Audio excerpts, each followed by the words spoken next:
Hey there, Johnny Action here. Episode number 12 of the JohnnyCast, okay? We're starting it right now. Got a lot to talk about. It's been about a month since my last podcast. Things are changing, all right? We're upgrading, baby.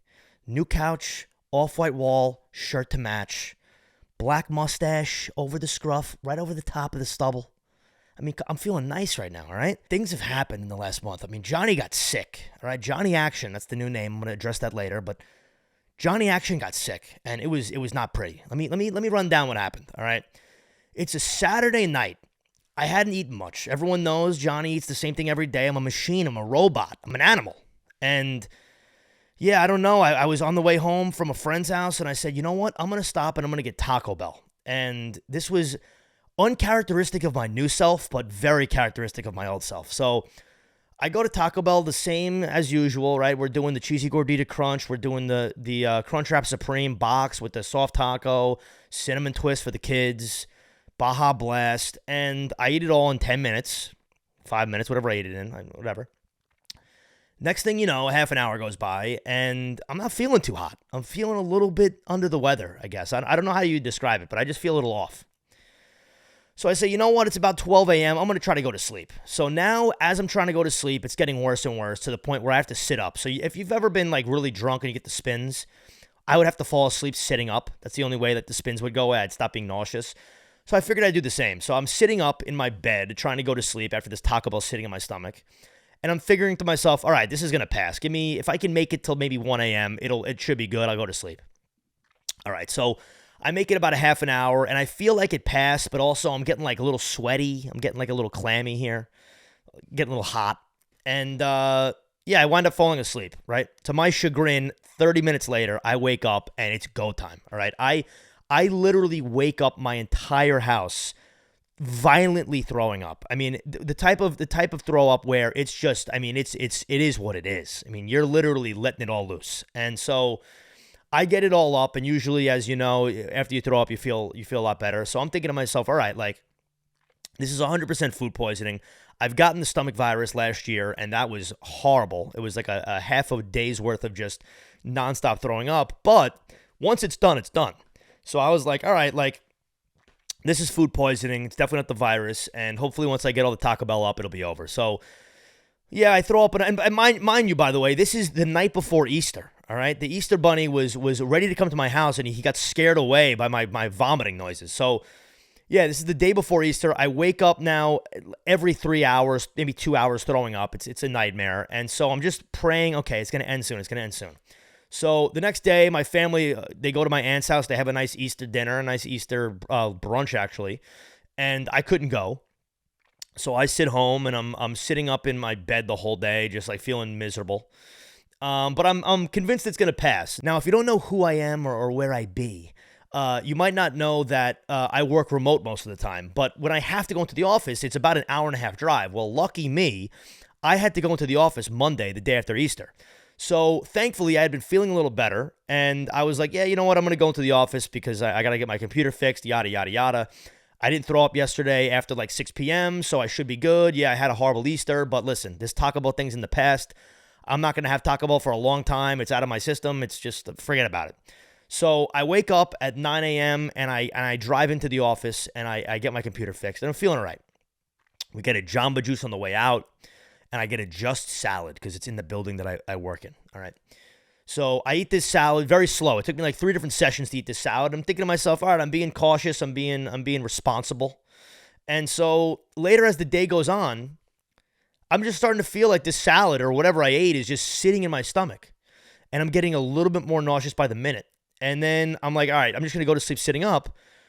Well, guess what happens? At about 1 a.m., when we're talking about food poisoning or stomach virus, I don't know what this is. A demon in me. I start throwing, and I don't want to get graphic here, but I'm sorry, it is what it is. I'm gonna have to get graphic here. I wake up throwing up harder than I did on Saturday night with the Taco Bell, which obviously this is still lingering from the Taco Bell. I didn't realize it was still in my system. But now the Just salad, it's just lettuce everywhere. All right. This is the type of food poisoning where I am on all fours in my bathroom, like pleading with God that this stop. I'm shaking. My eyes are tearing. My face is all broken blood vessels. I got no voice. Just miserable. After, like, in between throw up sessions, I'm just like laying on the floor, like, please, like, just a disaster. And then this goes on for the whole night. I got it going the other way too. I'm not going to get into detail with that, but that's something else when you got it both going on at the same time. So that's going on. And then I wake up the next morning after finally getting like an hour or two of sleep, and I am just so dehydrated, like to a level you can't even fathom. So I thought the smart move would be to go to the ER. So I did that. I haven't been to a hospital in my adult life. I honestly could not even remember a time I've ever been in the hospital other than me being born. And I had to go to the hospital. Had to get that fixed. So boom, they stick me with an IV. I get a little feeling better. I'm feeling like a little bit more energized. They give me an anti-nausea, give me some Pepcid. I'm feeling nice. And then they send me on my way. I'm feeling a little bit better. I work in a couple pieces of toast, and then boom, I'm feeling like shit again. I throw it up again. Mind you, this is Wednesday. So this thing started on Saturday night. It's Wednesday. I'm still throwing up. So right now I'm recording this. It's Saturday at 4:30 p.m. And I mean, I still can't really eat. And this just pains me because not only is this just tedious and torturous, I mean, it's just, I can't really enjoy myself because at any moment I can get nauseous. And when you're nauseous from a stomach virus, it's like you can't enjoy anything. No one can talk to you. I mean, I have said the meanest shit to my family members. You can't hear anyone talk. You can't watch TV. You can't even close your eyes. It's just, your existence is miserable. All right. On top of that, like I said, I'm dehydrated. So it's just been a complete whirlwind. And so now I sit here. I've been able to work in some toast and some liquids, and I'm not throwing it up. So it's definitely improved. But for this to be a month, for this to be a full week is just torturous. There's no other way to say it. And it just makes me sad because Taco Bell now is probably ruined forever. I mean, realistically, I don't know how I could ever in good faith eat Taco Bell ever again. This is like the worst experience of my life, and it's literally because of Taco Bell. I've never been cheated on in my life. I'd imagine this is similar because now anytime in my life that I think about Taco Bell, I eat it maybe in the future, in the back of my mind, I can't fully trust it, right? It's like the girl who cheated. And now it's like, what can I do now? I mean, it's just, nothing was wrong with it. It didn't taste bad. It honestly was a decent batch from what I understood. And yet it caused this, I mean, I was scared I had a parasite, and thankfully I don't. It's not a parasite. I got that confirmed with the doctors at the ER. But it's been really brutal. Now, some things I've learned during this, one thing actually is I didn't know they still sold vitamin water, right? So now that I had to get rehydrated and I was at the CVS, I was like, oh shit, let me pick something up. Get a little Pedialyte, and then I was like, you know what? This vitamin water XXX is staring me in the eyes. I haven't had that since like 6th grade. Now, if you're my age or 27, when we were like in 6th grade to maybe 9th grade, Glaku or Glasu, whatever how you say it, vitamin water was the shit. I mean, 50 Cent was like the owner of it. They had dragon fruit, which was hot. The lemon lime, the lemonade was fire, and then the XXX was the best flavor, right? Hadn't had it. I thought it went out of business, to be honest with you. I saw it at CVS. I picked it up, and the second this drink hit my lips, I mean, first of all, it looks like it's a prescription thing. They figured out the marketing for this.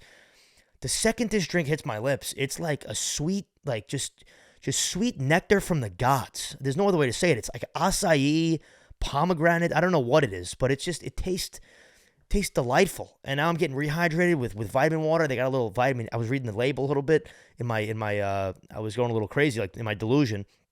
A little vitamin A, a little vitamin E. I don't know how much. There's like 30 grams of sugar. Who knows? But the point is, I don't even know if there's electrolytes in it. But vitamin water was a vibe back in the day, and it is if it makes a comeback, that's a big deal for me because I'll be stocking my fridge with that until I die. I mean, that's how good that shit was. I just forgot about it, to be honest with you. I completely forgot about it.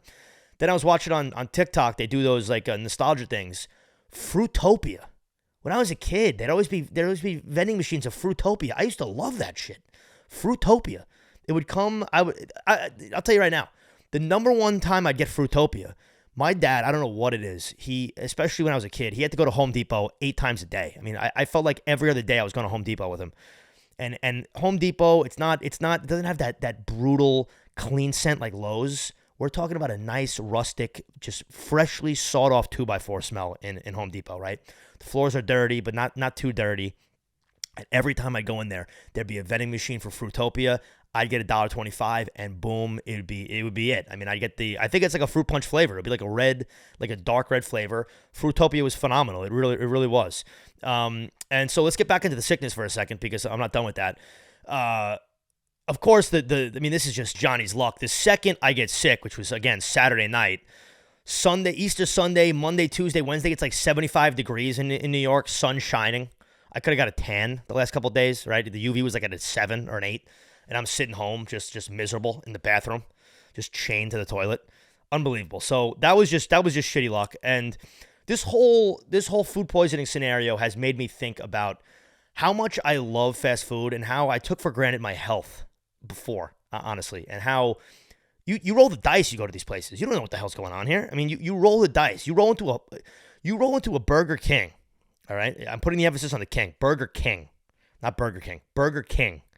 And, I mean, when you go in there and you get a nice Whopper, I mean, there's nothing like a Whopper. Let's talk about fast food for a second. I'll go down the list, but let's start off with Burger King for a second. The fries are all right. A little too peppery for me. A little too, like, crispy for me. I want a little bit of a bend in my fry. That's why McDonald's is the GOAT. But, yeah, Burger King, you get that long chicken sandwich, which was always nice.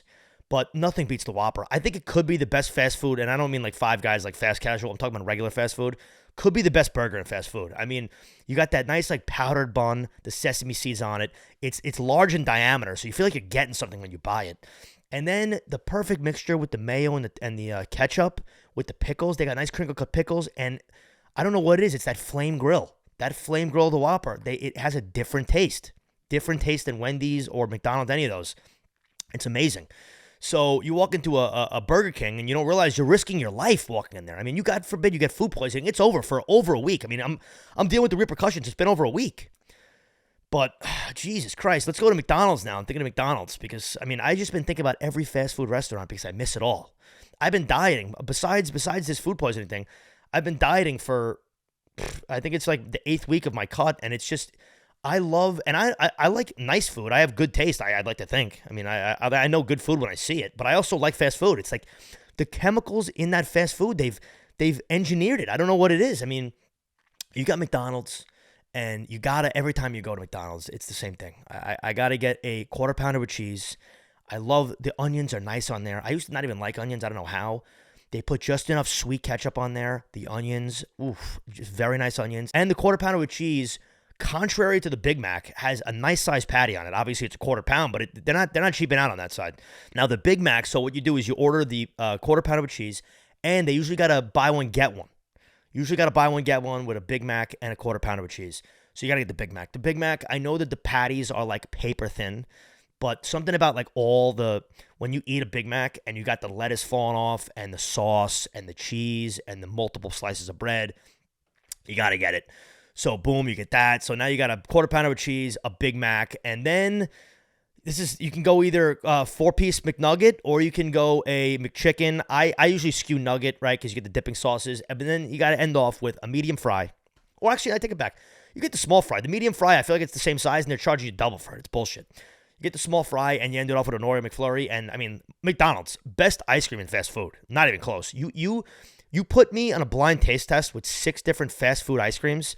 The second that ice cream touches my lips from McDonald's, that sweet, icy, soft serve vanilla, I know what it is right when I have it. So that's what you get. You get the McFlurry, which is great. They could do a little bit better job with the Oreos are only at the top. I mean, we could mix it in a little bit better, but you get the nice big straw. I love it. So that's that from McDonald's.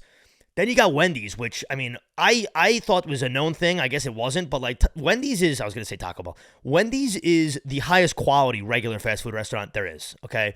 Wendy's, you get a crispy chicken sandwich. Before Chick-fil-A came to New York, that was the meta. That was the GOAT, that sandwich. The crispy chicken, not the dollar menu one, the actual like spicy crispy chicken sandwich on the menu. You get that, the mayo, the tomato, lettuce, boom. On top of that, they make a good burger. It's a square patty, kind of freaks me out, but I like it. Their nuggets, you get their spicy nuggets with the sweet and sour sauce. Phenomenal. Used to love that. And then you cannot go to Wendy's. And I know people are going to think I'm going to say the Frosty. I can care less about the Frosty. I can't get out of the straw. I don't want to eat this with a spoon. It's supposed to be my drink. You can't leave Wendy's without a chili with cheese. A chili with cheese, I wish the beans weren't in it. Now that I've gotten a little older and mature, I can eat the beans, but I still would prefer without it. But you get the chili with the cheese, you let the cheese melt in there, they put it in there, they give you a saltine or two, you break the saltine, you put it in there. That is a special meal from Wendy's. Oh my God, right? You get the spicy sandwich, the spicy crispy chicken sandwich, 4-piece spicy McNugget, or not McNugget, just chicken nugget, and the chili. So chili with cheese with the saltines. Now, that's Wendy's. And we'll get to a few more. Now, it pains me to say this because I'm going to throw up as I say this because Taco Bell, again, it just ruined every ounce of reputability with me because of this food poisoning scenario, this fiasco, this absolute health crisis that they put me through. But Taco Bell, I mean, let's call it how it is. Let's call a spade a spade. Taco Bell, when it's on, there's nothing like it. This is what you do. You go to Taco Bell, but you order it on the app, but you don't actually hit submit on the app until you're the second person to go in the drive-thru order, right? So you don't hit submit until that last person in front of you before you get up to the window, they scoot off. And then bang, you hit submit. They go, hey, like, is there an order? And you go, yeah, I just put an order in for Johnny. And then they say, like, I don't see it. And they go, oh, yep, I see it. And that way you know it's fresh. It's not sitting there. And what you get every time, it's the online box. And again, it pains me to say this. This is what you get. You get the online box. It comes with the Crunchwrap Supreme, no sour cream, no tomato. You get a soft taco in there, either a nachos and cheese, or you get a cinnamon twist and a Baja Blast. Then you're getting a cheesy gordita crunch, nacho cheese, Doritos Locos Taco in there. And then you're usually getting something off the dollar menu, like a like a Fritos burrito or some shit.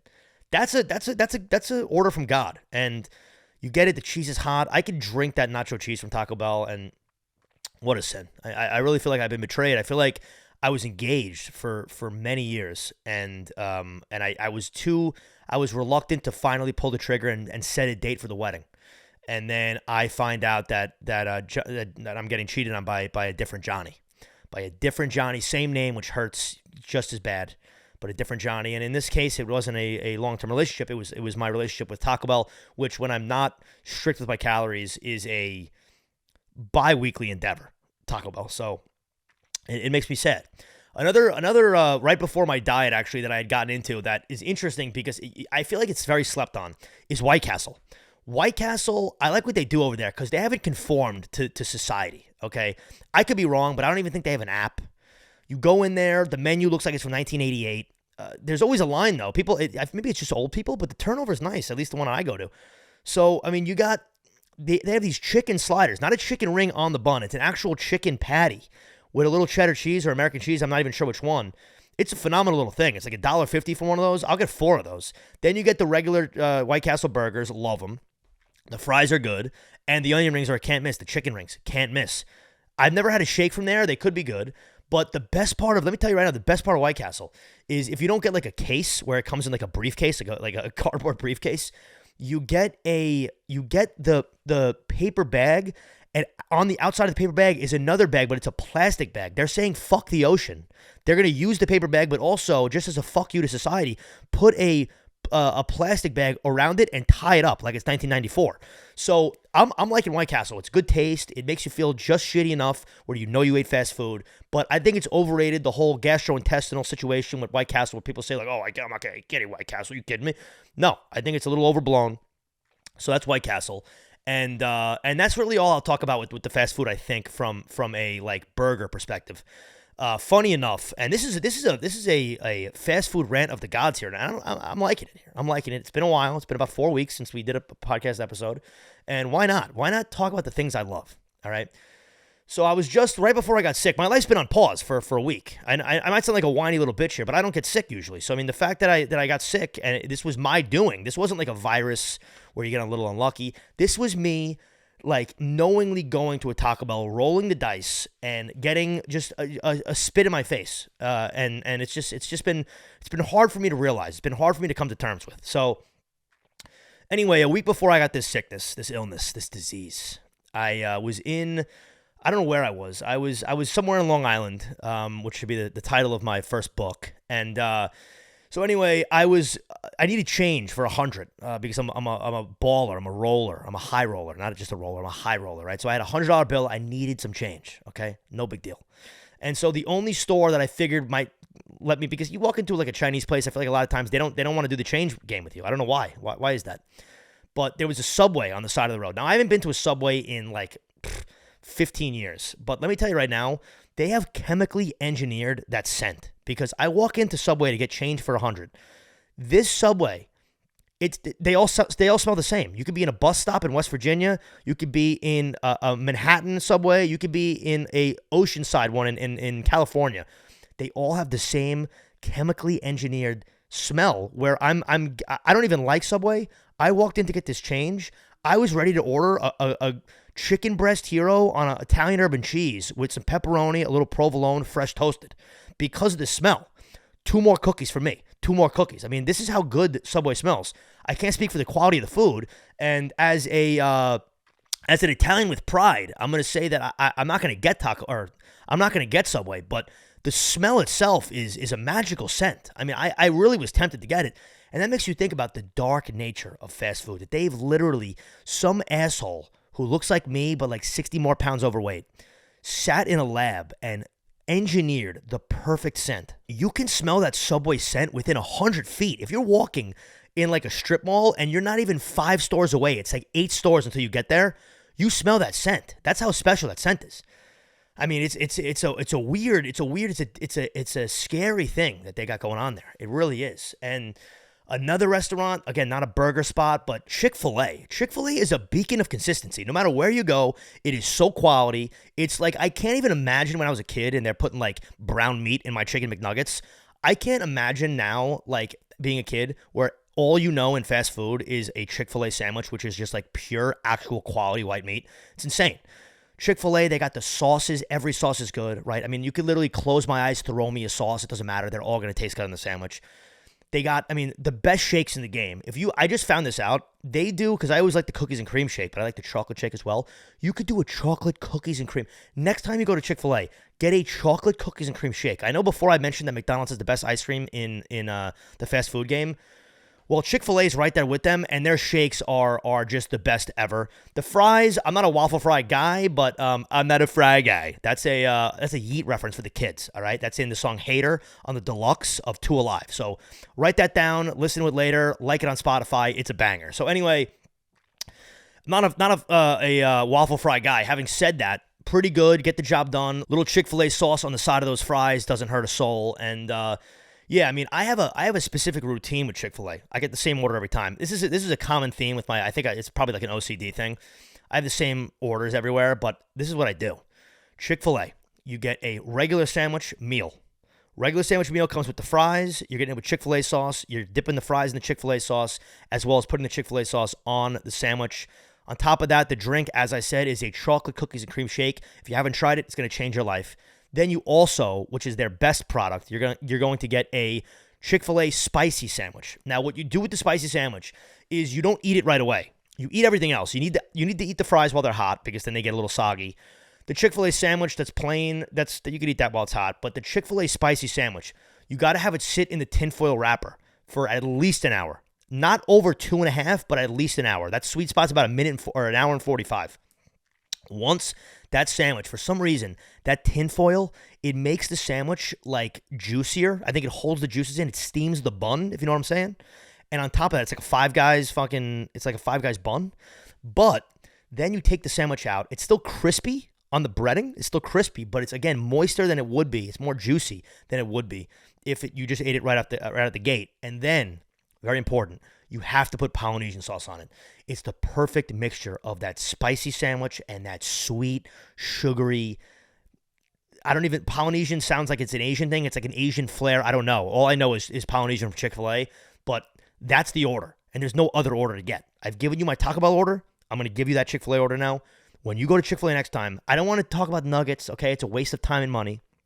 I'm not getting charged $80 for over-salted grilled chicken that they sell, okay? If I'm feeling a little bit adventurous, fine, I'll get the tenders. They're still a ripoff. But I'm telling you, you get this meal I'm talking about, oh, God. And then if it's the summer, maybe you sub out the cookies and cream chocolate shake for a frosted lemonade. I mean, I'm a pro here. You're getting advice from the horse's mouth. I am a pro here, okay? So that's all I'm going to say about fast food, because it's been enough. It's been enough fast food talk. And it's been a while, quite frankly, since I ate it, besides that Taco Bell, because of this diet. And listen, I've figured it all out. I'm feeling nice. I don't really drink anymore. And by don't really drink, I've had one drink in the last like 5 months. All right. I'm going to Europe soon. I'm going to preview that in a second. But so I don't really drink, and I've been really up on my cardio and stuff. And this, by the way, this sickness wiped me out. I've lost over 8 pounds. I'm sure I just feel and look so much skinnier.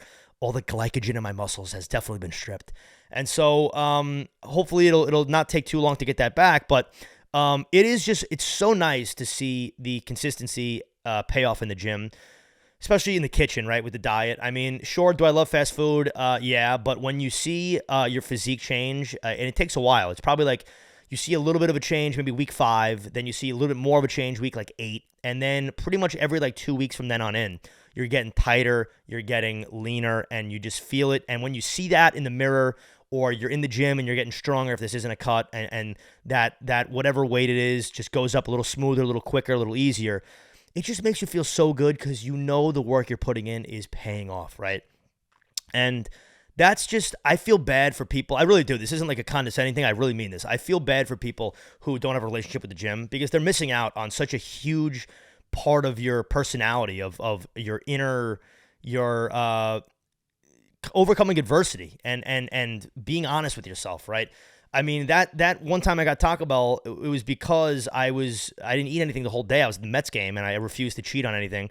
So when I was on the way home, I said, oh, shit, I do have about 2,000 calories to eat. Why not? And it burned me in my, I was going to say it burned me in my ass. That's like a weird thing to say, but it burned me in my ass. But yeah, no, it sucks. But anyway, when you realize, all right, I got to put the fork down. I can't enjoy some of the things that I want to enjoy, that self-discipline, it's nice. And then you reap the benefits from it and blah, blah, blah, blah, blah.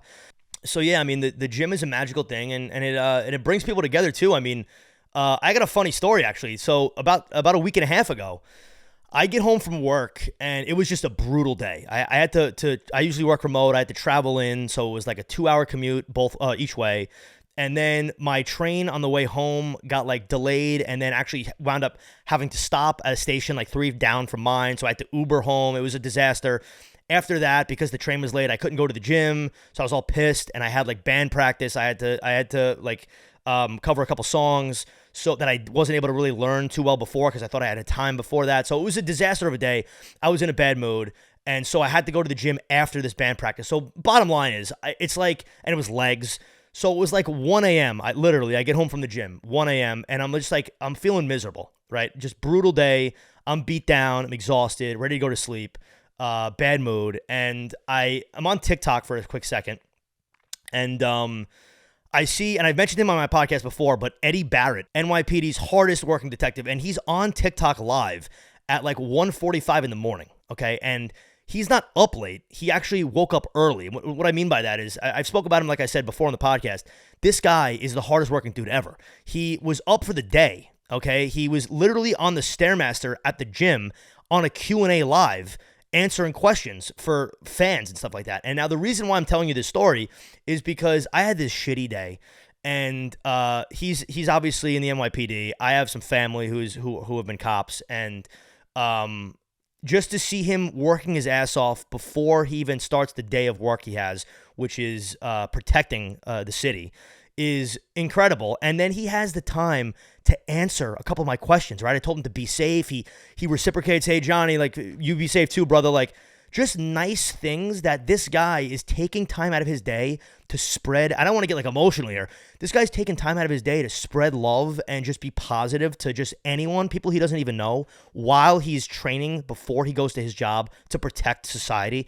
It's just incredible. And I know I'm always negative about social media and TikTok and all this stuff, and I bitch about all that crap, and for a good reason a lot of the time, but this is one of the rare instances where social media really is a positive thing. I mean, I was having a bad, horrible day.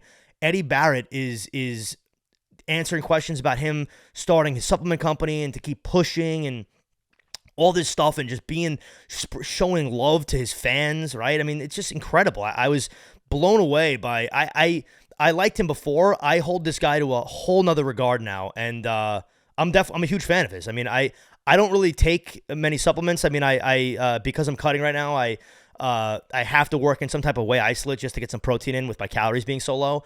But I don't even know what his supplements are. I know like he says shots fired and like all these ridiculous names. I'm going to have to buy some of those supplements just to support his ass because, I mean, it's just incredible what he did. I can't believe it. This guy's on the Stairmaster at 2 a.m. It's crazy before he goes on a shift. So God bless him. And so that's the heartwarming part of the podcast. Trust me, I got some stuff to complain about. So I don't want to waste too much time being positive. But yeah, Eddie Barrett really just warmed the heart for sure. Now to get into the negative now for a little bit. I don't know if it's an age thing. I really don't know, as this mic is being a little crazy on me right now. Let's see if I could get this thing to balance. I don't know if it's an age thing, but I'm just hurt all the time with these nagging injuries. It's just annoying. I'm in my mid to late 20s. This shouldn't be happening. I mean, you sleep wrong. I slept wrong last week. My neck and my wrist were fucked up to a point where I couldn't internally rotate my wrist for a day, and I couldn't look to my right. Like, and it still bothered me a little bit. If you say like, you sleep wrong, you're fucked up. You do something a little bit weird in the gym, you tweak your leg. I can't even, I mean, if I wanted to, if someone invited me to play like a pickup game of basketball, I'd have to genuinely like prep for a couple days. If it was the same day, I'd have to decline the invite. I have to decline the offer because if I jumped a couple times, I'd throw my back out, my hamstring would be blown out. And I'm taking naps all the time now. That's another thing is like, I never had to take naps. Now I get a nice 8 hours of sleep. Middle of the day, I'm exhausted. I'm taking a nap, and there's something funny about naps that I've discovered that I've realized, which is if you take a nap in your regular bed, it's a little dirty. It's too. You feel a little bit sorry for yourself when I take at least I do when I take a nap in my regular bed. You got to be taking a nap on a couch, even if it's uncomfortable. I find myself taking a nap on a couch that is truly just straight up uncomfortable. My sleep, as a result, is probably shitty because of it. But I can't bring myself to get back in bed with the covers and my pillows and act like I'm going to sleep for half an hour and then get back up and start my day over. I can't do that. I gotta have the couch with a little light coming in that's kind of annoying me, and my arm I don't know where to put. The pillows are annoying. My legs are hanging off the couch.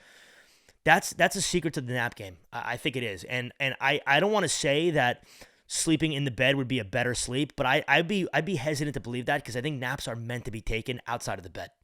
I do. So, what else can we talk about before I get to my Euro trip? Because I have some. Johnny's excited about the Euro trip. So, talked about naps. I got a lot about fast food out of the way. Eddie Barrett is the GOAT. Talk about food poisoning and me being down 8 pounds. My mustache, the new set. We got it all, friends. So let's preview my Europe trip. So my good old pal, one of my best friends, is having a bachelor party in Germany, in Munich, Germany. I mean, come on now, bro. I mean, come on. I got things to do. I got people to see. You're gonna make a podcast. You're gonna make a bachelor party in Munich, Germany. But I'll go with it. It's gonna be fun. So he's having a bachelor party in Munich, and it's only from Thursday to Sunday. So I said to myself, and some of my friends said to myself, it's like 18 people going. We said, well, why wouldn't we want to like have a whole Euro trip before that, and then we could just all link up in Munich for those 3 days. And that's exactly what we're doing. So me and 2 of my other friends decided on an itinerary which is kick ass. I mean, really is going to be so sick. We're going first to Copenhagen for 2 days. And I'm excited to go to see Copenhagen. I mean, apparently a great bar and club scene. Yeah, I mean, just really cool social scene. A lot of cool architecture there as well. Just can't wait to... Biking is a big thing there, so we're going to go on a couple big bike tours. I'm a big philosophy guy, so Kierkegaard is actually not only Danish, but he was buried in what's called the Assistens Garden, which is in Copenhagen, so I'm going to be able to check that out. It's like a cemetery that's huge, that's all grown over, so it looks like, if you're a Gears of War fan from back in the day, it looks like Mausoleum or Allfather's Garden, which was actually an expansion map on the first game, which is rare. It was Old Bones, Allfather's Garden. I mean, that's, when you have add-on downloadable content from Xbox 360 back in the early days, that's when you know that was like a special game. So anyway, doing that, got a couple towers and churches and things to see, museums, but they got a big time thing going on with food. That's the most important thing and the most exciting thing for me is, so the restaurant that the movie The Menu was kind of parodying is called Noma or Norma. I think it's called Noma. And so insanely high-end, best restaurant in the world, fine dining, like 9 months in advance wait, so we can't go, and it's like $1,000 to sit at the table, but seems pretty cool. And because of that, there's been a trickle down. A lot of alumni of the restaurant opened up other places that are obviously easier to access, and street food, believe it or not, is also a big deal. So apparently the best tacos in the world is called Hijas de Sanchez. They got going on over there. So I'm super excited about that. They got what's called gasoline. I think it's called Gasoline Burger. I think it's like a gas station themed burger spot that looks incredible. They literally make a smash burger with no cheese or toppings on it besides just a knob of butter. Looks incredible. What else is there that I was interested in? They got apparently some good ramen places and just a bunch of cool things. They got a hippie community from the 60s called Christiania or something like that. That seems cool. So we're going to be in Copenhagen for 2 days. Get some partying out of our system because that'll be Saturday and Sunday. They got some good clubs and restaurants and bars there. And then on Monday morning, for Monday, all of Tuesday, all of Wednesday, we're going to Switzerland, which is going to be awesome because we're renting a wagon, like a Beamer, like Euro wagon, which is going to be such a cool experience. There's a bunch of different, like, they're called passes in Europe, which are just like very scenic drives on like either mountainsides or cliffs or valleys. And so two of the more famous ones in the Switzerland area are what's called the Sickkkk Pass, or the Stelvio Pass, which is actually technically in northern Italy. I'll put some pictures up above me so you can kind of get a feel for what I'm talking about here. But we're going to be doing that, which is so sick. With that car we're renting, we're also going to be staying on Lake Lucerne one day in like a literal barrel. It's a barrel with 3 beds in it on like a farm overlooking the lake, which just seems really sick to me. So we're doing that. Then going to be in Interlaken for 2 days. It's just going to be sick. And then, like I said, we wound up linking up in Munich for the bachelor party. I had to buy a what's it called? I had to buy a lederhosen, which I'm not too happy about, but it is what it is. I'm also going to be dyeing my mustache like dark black, so maybe that'll be a vibe in there. Maybe the German girls will like that, so we shall see. Apparently the American girls have not liked it yet. They have not liked the mustache yet. I haven't dyed it black, so I mean, maybe if I dyed it black, it'd be different. But maybe the girls over in Munich, maybe they like the Springfest vibes of the mustache. You never know. So that's my European little trip preview. It's really cheap. It's shockingly cheap. I'm not going to disclose dollar amounts here on the podcast, but I mean, it's not bad for a whole Euro trip. And shout out Grandma. Grandma was like Michael, or not Michael. She was like Johnny. Excuse me. That's my, it's not my stage name, Grandma. But she's like Johnny, I want you to take some cash for this trip. I want you to buy yourself something to remember. And that was a nice gesture from Grandma. So I'm excited about that. And you can never be too old for a gift from Grandma or from Santa. Just remember that. And so that's pretty much the Euro trip. I'm so excited about those European drives. Those are gonna be sick.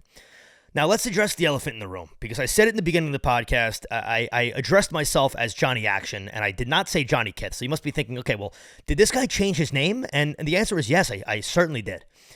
Now, also you might be thinking, I mean, listen, Johnny Kith, it's a name of cachet. It has some weight to it. It's a fun name. It's a name with pizzazz. It's a name with charisma. Why would you go ahead and change that name? It was catchy. People remembered that name when they heard it. And I'd agree with all those things. But the issue here is that I just quite frankly didn't want to be associated with another brand. I mean, in some bizarro world, if I ever did make it, if I started doing fucking numbers on the podcast, do I want to be known and associated with another brand that I have no control over? Probably not. I mean, again, it's a brand that does well right now, especially, but who knows? I mean, we see brands go down the shitter all the time, and I would hate for that to happen in that regard and be not in control of that. And also, if we're being quite frank, I mean, I am getting tired of losing Kith raffles. I mean, it's getting ridiculous here. Adidas Clark's collab for the Sambas. I mean, I've spent thousands of dollars at the store. I get no luck. I got my jerk-off friends. They enter a raffle. They don't even know what Kith is. They're getting these shoes here and there. I'm getting nothing. All these New Balance drops, nothing.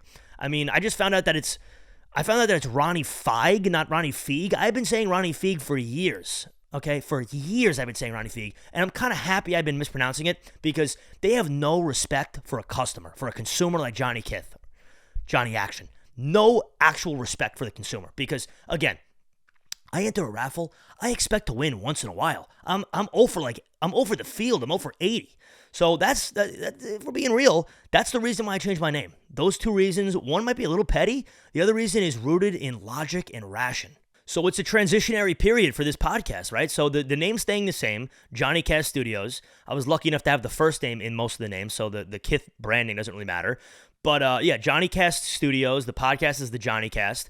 The JohnnyCast Sports Show, I feel like I don't want to keep calling it like the regular JohnnyCast and the Sports Show. So maybe in time I'll have to change that name, but for right now it's staying the same.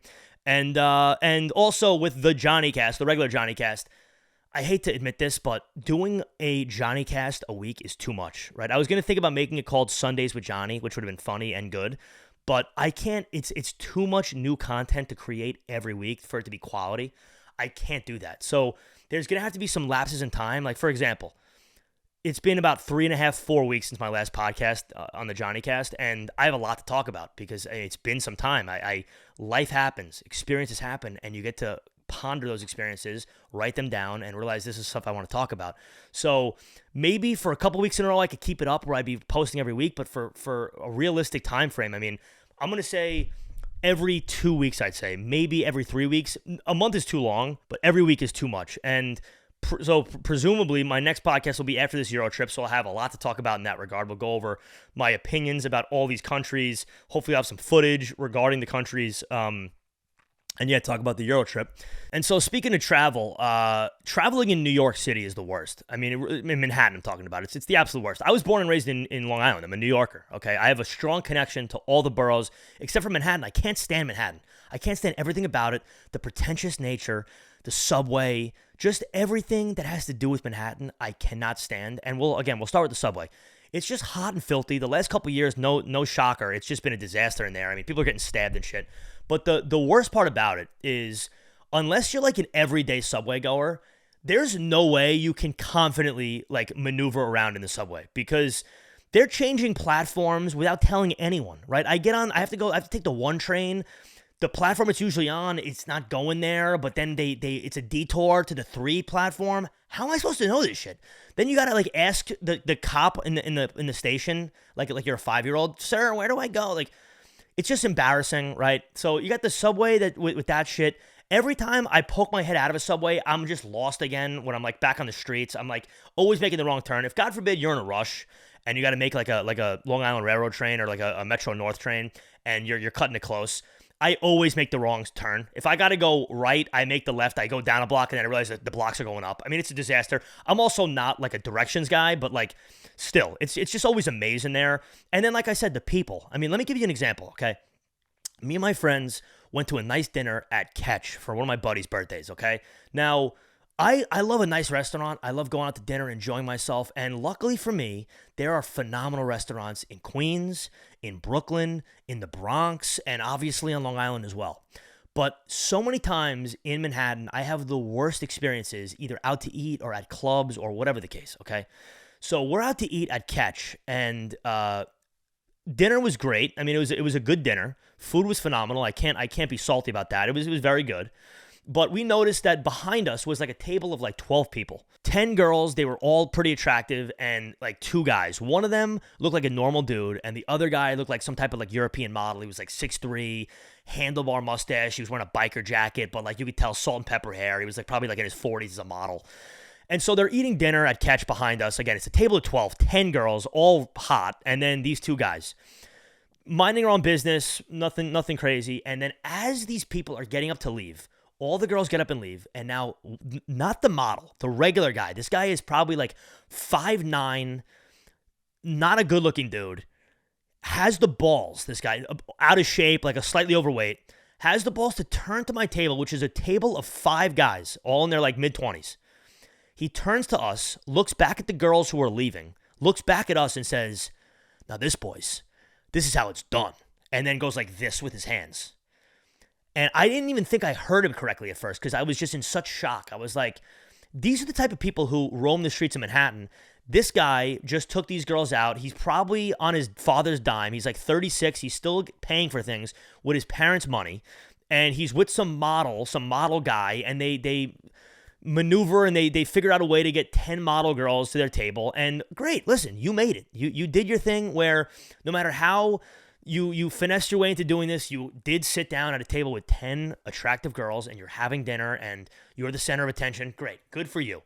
The issue is, who gives a fuck, bro? Like, you gotta like rub this in other people's faces. And like, when you say that, I know everything I need to know about you. You're a fucking loser. You're a boner, bro. Like, this is the first time you've ever done that. If you're getting up from a table of 10 girls and you're going to people, this is how it's done. That's the first time you've ever done that. So that guy embarrassed himself, but it also just told me everything I need to know about Manhattan. You go to the gyms there and it's just a joke. No one knows what the fuck they're doing. And they're just like all like pretentious. Another quick incident we had. So we went to a club after the dinner, and the way the bathroom at the club worked is it was genderless bathrooms, I guess you'd say. And so there's a guy whose job is to basically direct people on which stall, floor to ceiling, to go to the bathroom in. So this girl who's in front of me is direction to where to go. So now as she goes, I'm not paying attention. The music's loud. And then I notice, like, I hear yelling. And this girl is at that stall without opening it because it's locked, I guess. And she's yelling at the guy. This poor guy, his job is to direct people on where to take a piss for a living. This girl is yelling at him, going, "It's not open, man. It's not open, man. What the fuck?" Like, literally yelling at him. Like, this spoiled brat is just yelling at this dude because he pointed to the wrong stall for her to take a piss in or do coke in. This is what I'm talking about. So, I mean, Manhattan, it's just filled and littered with so many of these people. And I wish I felt differently because I have been there so many times. But because I have such a strong sample size, it's just such an ingrained view in my head. I mean, it's so many people who are not from New York, who moved to New York in their 20s and think that they're like special and like are models now because they work a regular job but go to brunch on the weekends. And people paying 3/4 of their rent to just live there when they can live in a suburb or in like Jersey City for like half the price. It's just ridiculous. Also, so I work in Jersey City actually, but I work remote mostly. But when I have to go into the office, I sometimes drive in. I sometimes take the path. I take Long Island Railroad to the path, Long Island Railroad to Penn Station, and then Penn Station path to Jersey City. And so I don't know what it is, if it's just like the last couple times I've been in the area, but these fucking turnstiles and these kiosks don't work. So I'll try to buy a Metro card for a one path ride, like the path ticket. And every time I use the kiosk, it says my card doesn't work, and it's multiple cards, it's cash, none of it ever works, and I'm usually in a rush, so every time I do this, I wind up in front of cops just hopping the turnstile and just like getting onto the path. Because whether it's, again, me having trouble because it just won't read any credit card, or the person in front of me just being inept and taking 45 minutes, or the person in front of me having the same problem that I would have where it just doesn't read their card, it's insane. So like I went to the office like twice in the last 2 weeks, and so that's 4 trips to and from the path. All 4 times, my credit cards either were not read, the kiosk didn't take cash, or or just something didn't work, or someone was taking too long, and I had to make the train, and I just literally like just hopped the turnstile. So I have such a bad taste in my mouth about just commuting to the city and the whole like smog. Everything smells hot. Like, it's not like that in any other borough, really. It's just not. So it's just very, very frustrating. If it's bad weather, right? I mean, when it's nice in the city, everyone wants to leave it. But that's the weird thing. It's like when it's nice in the city, everyone wants to leave the city. They want to be in the Hamptons. But when it's shitty, there's nowhere else to go. So you're in the city. So it's just like this hellscape that I can't stand. Speaking about weather, who gets the weather from the news anymore, or from TV? I mean, my dad gets the weather. The TV will be on, and he'll be like, "Oh, shh," and he has to put the volume up so he can hear what the weather is going to be for the week. It's like, dude, you have a smartphone, you have a computer. I can see detailed. I can see the UV for the day, for the hour. And it's not just weather, it's traffic too. It's like, bro, get Waze, okay? Stop turning the radio up in the middle of the Yankees game on the fan, so you can listen to if the Throg's neck is backed up, dude. It's crazy. I mean, I get the newspaper because there's like a nostalgia factor to it, and also you got to read it somehow, whether it's on a screen or it's on the paper. But I mean, the weather or traffic, there's just a better, more optimal way to get that information, dude. I mean, just figure it out, bud. I mean, Jesus Christ. Let me look at the notes now, because I don't really recall much more that I wanted to talk about. Oh, I do have a bunch more written down, actually. So take a look at these shoes I'm going to put above me.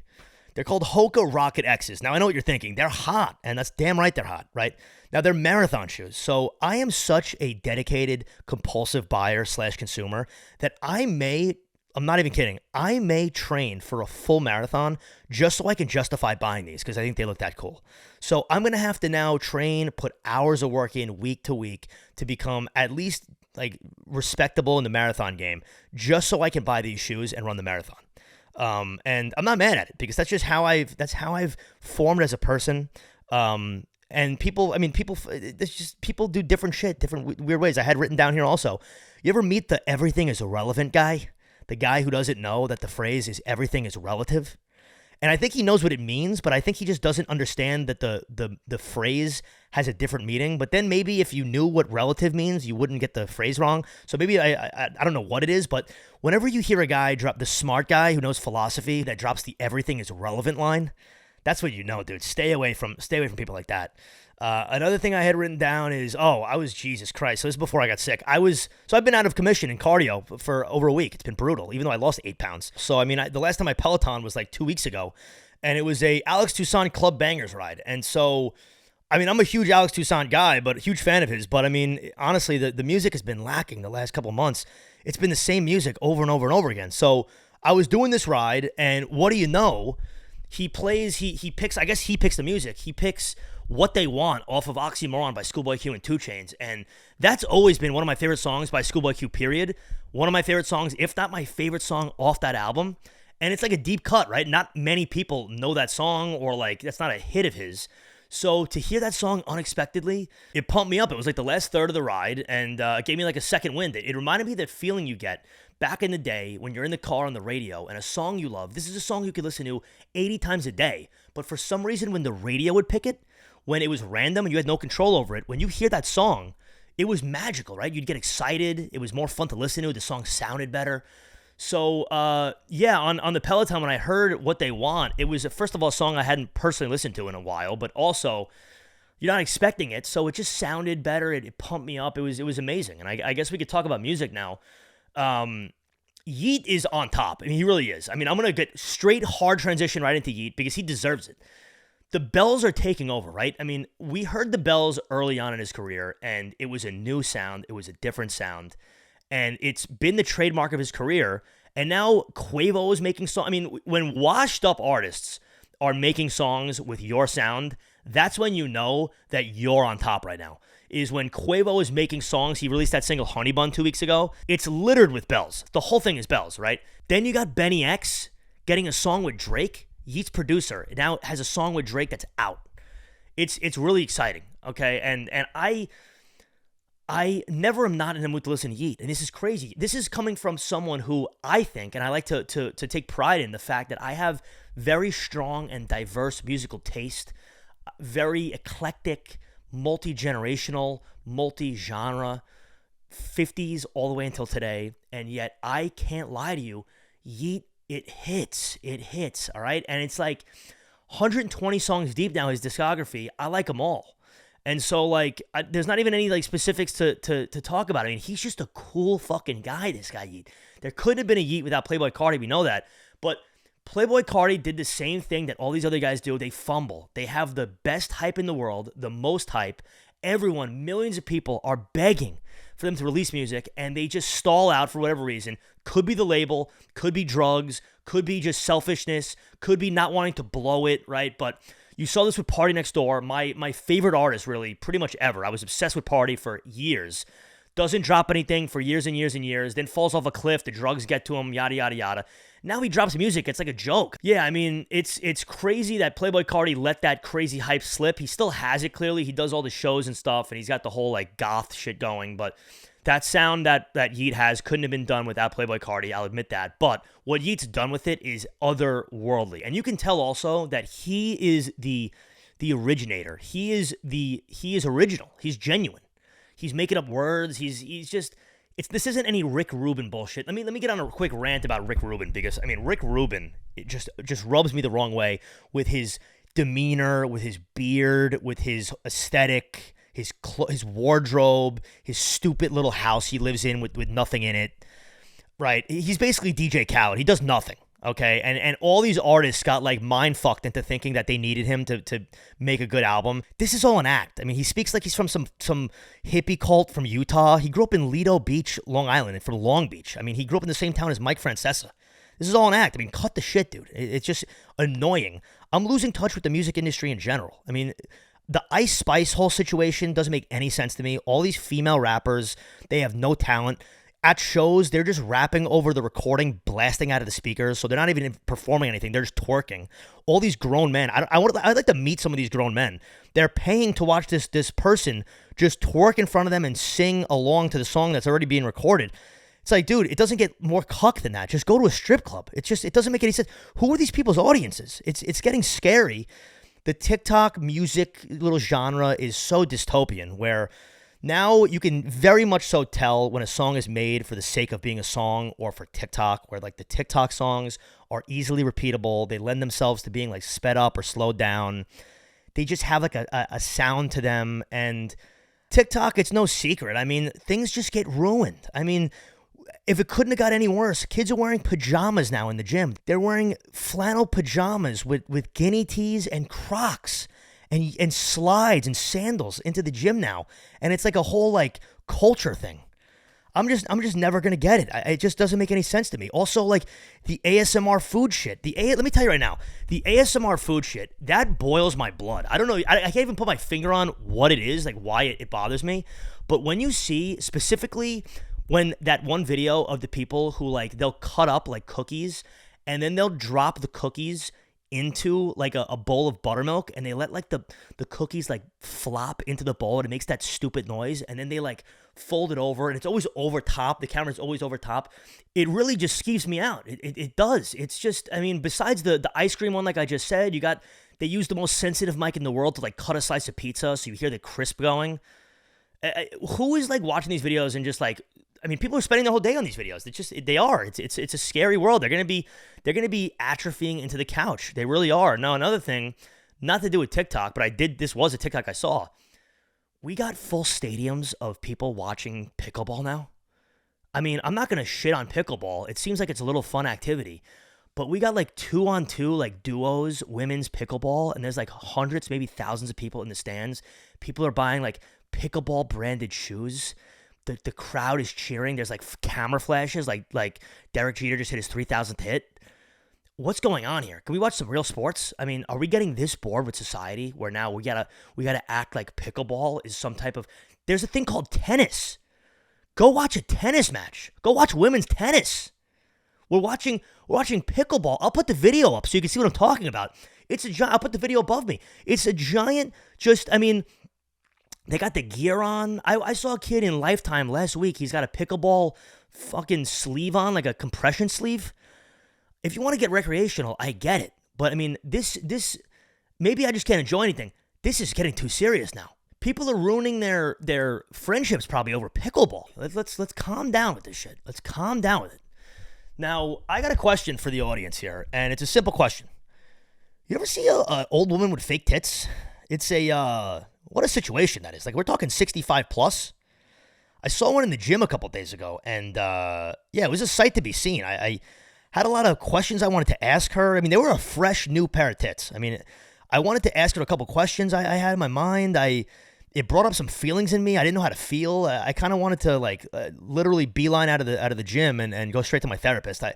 It was just, I mean, what a scenario that sight to see is. Old woman, fake tits, 65 plus. So if you've seen a woman with that scenario going on, comment. Let me know about it. Let me know about what you think. If it's something you're into, if it's something that you kind of feel a little bit grossed out by, because that was just I couldn't even tell you how I feel. Hit me like a ton of bricks. I was like, whoa, this is like a indigenous animal, this extinct animal that I had never seen before that now I know exists. That's basically what it was. Now, we're coming to the end of the podcast, friends. All right, it's been a nice one. It's been a long one. I mean, we're talking about, I want to say at least an hour, I would say. I had a couple more, I had written down here. I had a couple more things that I'll talk about, and then we'll move on with we'll get on with it, all right? So yeah, I was in the gym right before I got sick. I know every time I do something, I keep prefacing with right before I got sick. I get it. Relax.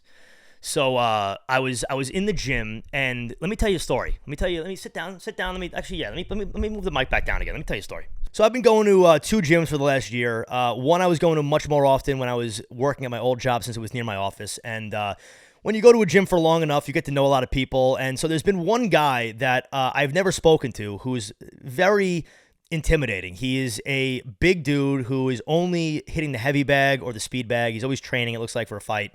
And he's tattooed, I mean, heavily from forehead to toe. I mean, very, very heavily tattooed. And me being new into the tattoo game, I just am so intrigued by the culture around tattooing, all the different genres, the people, the walks of life that are involved in it.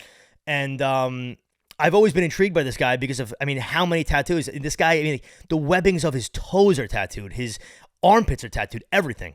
And so I had never seen yet to this point anyone at all say a word to this guy. Never see him utter a single word. He's in the sauna. He's in the locker room. Like I said, he's hitting the bags all the time. And so I noticed last week when I was in the gym, or a couple days ago, whenever it was, I noticed that he got a part of his arms blacked out on both arms. And so what you do when you're heavily tattooed and you don't want to see some of the tattoos you've gotten in the past before, instead of getting them lasered off, which is expensive, it's very time consuming, it's really hard to fully get off, and it's extremely painful. A lot of times, which is debatable if it looks better or not, people just get their artist to just basically shade over their tattoos with black ink. And then, for example, if it's a tattoo sleeve they don't want to see, their entire arm is just black, which is very controversial. A lot of people don't like the way it looks. I personally am not a fan of it either. But this guy, the way the blackout sleeve worked, it kind of was like worked into his tattoos. I think it looks sick. And so I thought this was an opportunity to finally say what's up to this guy and see what's good with him. So I said, hey man, like, took my headphone. I was like, hey man, like I like your blackout sleeve, and I don't normally like them. I mean, what do you think about them? Why'd you get that? And this guy, I swear to God, looked so happy to just speak with me. I mean, it was amazing. This guy keeps to himself clearly, and we started chopping it up. I mean, for like 20 minutes, it basically ruined my workout, but it was worth it because I got to know this guy on a personal level, and he basically told me, I mean, he probably has had some dark stuff in the past. He told me that, I mean, the reason why he blacked those tattoos out is because he just couldn't stop or he couldn't stand to stare at old memories and things like that. And he was giving me advice, couldn't be nicer. He was telling me how he got his first tattoos at 16. So now myself, who's been getting a lot of tattoos, and now I'm getting my forearm done in July, how like, just, hey man, just make sure you know what you're doing. And I'm sure you do, because you're like obviously a lot older than I was when I started, but super nice in that regard. Found out that he is a fighter. He fights. He got he fought his second professional, like, what's the word I'm looking for here? Like, sanctioned fight. And he won. He's 2-0. And so he was training for his third fight. And he also is like, because he doesn't like dealing with people, he used to be a tattoo artist, which kind of makes sense for how heavily tattooed he is. But now he owns a bike shop where he fixes up motorcycles and makes them from the ground, kind of like a Jesse James, Orange County Choppers type thing, West Coast Choppers type thing. And just a really cool guy. And it was awesome to speak to someone who is so out of my lane and so not someone I'd come across on a daily basis, like in the same bubble as me. So I was glad to speak with that guy, and I think that it made his day to hear someone like me compliment his tattoos. I asked him a bunch of questions about them with like a genuine curiosity, which I'm sure he doesn't get a lot. I'm sure a lot of people kind of just look away at him, or they give him dirty looks, and so I think it was really cool to just speak to him on a real human level. And which reminds me of, I'm getting my tattoos in July. Most likely it's going to be a sick trip. I'm going to Montreal, getting my tattoos there, which is where my artist is, and bringing a couple friends with me, and we're seeing Drake in Montreal with 21 Savage, which is going to be sick. I mean, he shouts out Montreal in the last album, Her Loss. He clearly is from Canada, so I'm curious to see if he'll bring out any special guests. And it's cheaper than the Garden for GA. It's like not that bad, so it'll be a fun time. And yeah, I mean, I'm taking the leap. I'm getting my forearm tatted the front, bang, which is relevant for two reasons. One, because I like watches, obviously, so now like every time I wear a watch, it's gonna be like tattoos are gonna be there. And second of all is like t-shirt wise, like for the rest of my life, I'm gonna be a tattoo gentleman. But it's something I've given a lot of thought. I really like my artist. I love the themes of what I want to do. I'm not going to spoil what I'm getting, so you'll see it when it's done. But yeah, I'm super excited about it. It's going to be a pain in the ass getting the tattoos in the summer, though. I got my first tattoo last May, which obviously is the beginning of summer kind of thing, and that was a pain in the ass. It still wasn't fully summer, and that was on my leg, which was easier to hide. This is going to be bang on my forearm, so I'm going to have to, the appointment's in the middle of July, so it's going to be like probably until the middle of August until I'm fully healed, and so I'm going to have to shield that from the sun very well, put a lot of sunscreen on, and that was something I was cracking up about before. I don't know if this is like a New York thing or an Italian thing, but I remember like when I was a kid, I had so much pride in the idea that like I don't have to put sunscreen on. Like all my Irish friends, all my light-skinned friends, they'd have like fair-skinned. Every time we'd go to the beach or anywhere, their parents would be like bitching at them to put on sunscreen and like reapply and all that shit. And I thought I was the coolest fucking guy. I was like, sunscreen? Like, I've never put on sunscreen in my life. I've never been sunburnt. Like every time I would say that, I probably said, yo, I've never been sunburnt like 80 times in my life. And as I've gotten older, I've definitely gotten sunburnt. So that's something to keep an eye out for. But yeah, I'm gonna have to lather this thing up, this tattoo when I get it up, or it's multiple tattoos, with like zinc oxide, like heavy mineral sunscreen to block the UV rays, because you don't want to. The worst thing that can happen is you get a tattoo, you pay a lot of money for it, you travel for it, it's gonna be on your body your whole life, and then you ruin it with the sun and it gets damaged. Having said that, American traditional, especially black and gray, it's very difficult. Eli Quinters, which is one of my other artists from New York, very famous guy, he told me on my first tattoo, he's like, dude, like, you could do whatever the fuck you want with that tattoo. You could sit in a tanning bed, like, that's not going nowhere. Like, this is a bold lines, American traditional, like, biker piece. Like, you're gonna be all right. So that settles my stomach a little bit, no pun intended, but you still want to protect it. You want to make it look as good as possible. So that's really it. I mean, I got a couple other trips planned that I'm super excited about.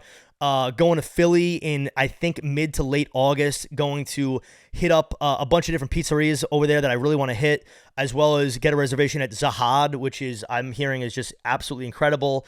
That'll be on the way down to the Jersey Shore. So I'm getting it from all directions here, kind of having some fun in the beaches in Long Island this summer, hopefully. Going to be on the Jersey Shore in the northern version of that. So my sister actually is going to have a house in like around Manasquan. I'll visit that once or twice. Then I'll be in the Philly Jersey Shore, right, which is like Margate or Avalon, Sea Isle and stuff like that. So going to be doing that. Again, you got Montreal in that July. I got Europe coming up in 2 weeks. I got a bunch of conferences. Actually, I think I mentioned this on my sports podcast, but I got a conference in LA, and it just coincided with the Yankees schedule being in the Dodger Stadium. So I'm going to be able to see the Yanks play the Dodgers at Dodger Stadium, which is exciting. I'm going to San Diego for a conference. I'm going to Chicago, all within the first month or two of summer. And so, yeah, I mean, listen, I'm not going to sit here like I used to and say this is going to be an every single week thing, the JohnnyCast. I'm going to be putting a lot of clips out. Certainly, this was a long podcast, and I think it was a good one. A lot of stuff to talk about. I'm going to be chopping these clips up for YouTube Shorts and clips and TikToks. And I think the new set looks phenomenal. I want to just get more reach. I mean, I think what happened was when I changed my my name on TikTok from Johnny Kith to Johnny Action, I took a big hit with views. I don't know why that is, but I think like the algorithm changed on me. Also, because it's much easier to just talk about reactionary events like sports, where there's always a sport on to talk about. There's always an event on the day prior to rehash. I was doing a lot of sports content and not enough kind of reflection pop culture content like today. Which, because it's a much more limited audience, I think that narrowed me down in the algorithm. So, I mean, I was going from getting 2,000 views a video to now 250, 300. So let's hope I get back on track with this. The Johnny Action name picks up some steam, and I'm going to keep pushing, baby, because I want to make this happen so fucking bad. I really do. I'm going to keep consistent. Again, I'm going to have, you're going to see in a second, I'm going to have like a a little clip I put on the end of my videos that is going to be like my sign off. So like it'll have like videos and stuff like that. But yeah, so enjoy the rest of the day. We got Knicks Cavaliers on very soon. Summer's right around the corner. Hopefully I get over this sickness very, very soon. I'll be able to eat some, not Taco Bell, but I'll be able to eat some good food. And Johnny Kith signing out. Or not, and Johnny Action signing out.